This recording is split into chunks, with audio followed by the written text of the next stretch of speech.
Vocal for local, ये हमें व्यवहार में लाना ही होगा।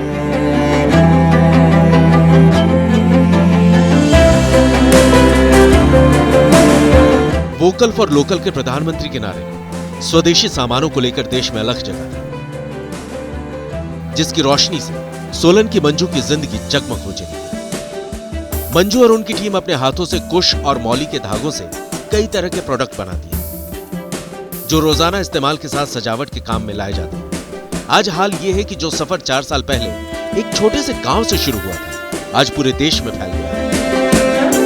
हमने एक छोटा सा काम शुरू किया था समूह में, पहले 20-21 लेडीजों ने हमने इसकी ट्रेनिंग ली थी, तो उसमें से पहले किसी से काम शुरू नहीं किया, मैंने अकेले ने काम शुरू किया है ये। और फिर अब मैं इसकी ट्रेनिंग और महिलाओं को भी दे रही हूँ, जो मेरे साथ और भी काम कर रही है महिलाएं आज। सोलन के पूरे इलाके में मंजू की अपनी एक अलग पहचान है। कुश और मौली से बनाई चीजें हाथों हाथ बिक जाती हैं। ये तो बात हो गई आज की, लेकिन बीता कल ऐसा नहीं था। गरीबी और लाचारी ने जीवन को चंगुल में ले रखा था। फिर 2018 में पंचायत की एक योजना में मंजू को उम्मीद की रोशनी दिखी। मेरी बहुत मजबूरी थी, तो मैंने ये काम शुरू किया था, क्योंकि मेरे पास कुछ भी नहीं था, बच्चों का पालने के लिए भी कोई सोर्स नहीं था। मैं बहुत गरीब फैमिली से हूँ, तो मैंने धीरे धीरे ये जब काम शुरू किया, जब मैंने अपना ये काम शुरू किया तो फिर बेचने में भी दिक्कत आती थी, तो बहुत सी मुश्किलें आई मुझे यहाँ तक पहुँचने के लिए आज। तो इस मुसीबतों का सामना करते करते मैं आज यहाँ पहुँची हूँ और अपने साथ और भी महिलाएं तैयार कर रही हूँ, जो मेरी तरह और भी अच्छा काम करें। आज मैं आपसे फिर ये कहूंगा कि हमें हर छोटी सी छोटी चीज जो मेड इन इंडिया हो, जिसे बनाने में किसी भारतवासी का पसीना बहा हो, उसे खरीदने पर जोर देना चाहिए। हुनरमंद होकर जिन प्रोडक्ट को बनाने में मंजू ने पसीने बहाए, उसके खरीदार नहीं मिल रहे थे। लगा सारी मेहनत पर पानी फिर जाएगा।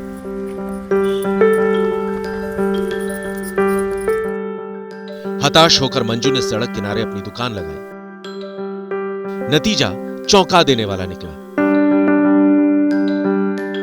सारी चीजें हाथों हाथ बिक गई। लोगों ने पसंद भी किया।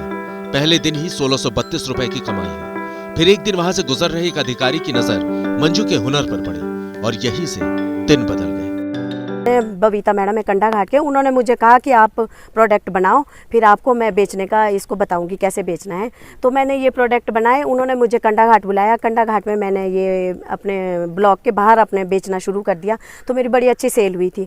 स्टार्टिंग में मेरी यहाँ भी सड़क में भी बहुत अच्छी सेल हुई थी। पहले ही दिन मेरी 1600 की सेल हुई थी, जो आज भी मैंने अपने अकाउंट में रखे हैं, उसको मैं कभी नहीं खर्चूंगी जिंदगी में। हिंदू परंपरा में कुश को बहुत पवित्र माना जाता है, जिसका नाता श्री राम से भी है और भगवान विष्णु से भी। लिहाजा इससे ज्यादातर पूजा पाठ से जुड़ी हुई चीजें ही बनाई जाती हैं। मंजू ने सजावट से जुड़ी चीजें भी बनाई। पंचायत की योजना से कुल 60 महिलाओं ने काम सीखा था, लेकिन प्रोडक्ट बनाकर बाजार में उतरने की हिम्मत केवल एक ने दिखाई। अकेली होने के बावजूद नाम और काम बढ़ता गया, जिसे देखकर आत्मनिर्भरता की तलाश में भटक रही दूसरी महिलाओं को भी एक रास्ता दिखा। आज 50 से ज्यादा महिलाओं का समूह मंजू के साथ काम करता है। मुझे कामयाब होते देखा तो खुद ही महिलाएं आने लगी कि आप बहुत अच्छा काम कर रहे हो, हमें भी सिखाओगे। तो धीरे धीरे मैंने ब्लॉक में इसकी ट्रेनिंग मांगी कि हमें ये ट्रेनिंग दो, तो हम और महिलाओं को भी ट्रेनिंग देंगे अपने साथ। तो वहाँ से हमें ये ट्रेनिंग मिली। फिर जब ट्रेनिंग देनी शुरू की तो प्रोडक्ट थोड़ा बढ़ना शुरू हो गया।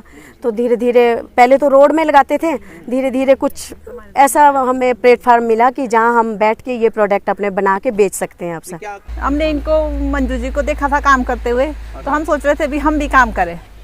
तो हमने इनको बोला था कि हमारे को ट्रेनिंग दी जाए। तो हमारे को 3 महीने की ट्रेनिंग दी गई है, इसमें NRLM के थ्रू दी गई थी। हम यहीं आते थे ट्रेनिंग के लिए। हमने 3 महीने तक ट्रेनिंग ली है और उसमें सीखा है हमने। अब हम थोड़ा थोड़ा बनाते हैं। अब बाहर तो नहीं जा पाते हैं बेचने के लिए, तो हम इनके पास ही दे देते हैं, भी हमारा सामान बेच दो। जैसे ये शुरू में ट्रेनिंग हुई थी तो थोड़ा सिंपल ही काम था हमारा। अब इसमें थ्रेड का भी हम देखते हैं कि कॉम्बिनेशन मिला के कि ज़्यादा अट्रैक्टिव लगे। और फिर इसमें नए नए प्रोडक्ट्स जैसे ये ज्वेलरी, हम अब इसको ज़्यादा पसंद कर रहे हैं लोग। अब अपनी टीम के दम पर मंजू प्रोडक्ट्स का दायरा बढ़ाने में जुटी। स्लीपर, बैग, जूते के साथ 40 तरह की चीजें बनाई जा रही हैं। सपने तो सभी देखते हैं, लेकिन उसे पूरा करने का हौसला बहुत कम लोगों में होता है। मंजू ने साबित कर दिया है कि हौसले को हुनर का साथ मिल जाए तो कठिन से कठिन सफर भी आसान हो जाता है। लोकल फॉर वोकल, महिला सशक्तिकरण और आत्मनिर्भर भारत, उसका साक्षात उदाहरण है ये महिलाएं, जिन्होंने 4 साल पहले पवित्र कुशा और मौली से इन प्रोडक्ट्स की शुरुआत की थी, जिनकी डिमांड अब पूरे देश भर में हो गई है। वीडियो पसंद आया तो हमें लाइक, कमेंट, शेयर और सब्सक्राइब जरूर करें।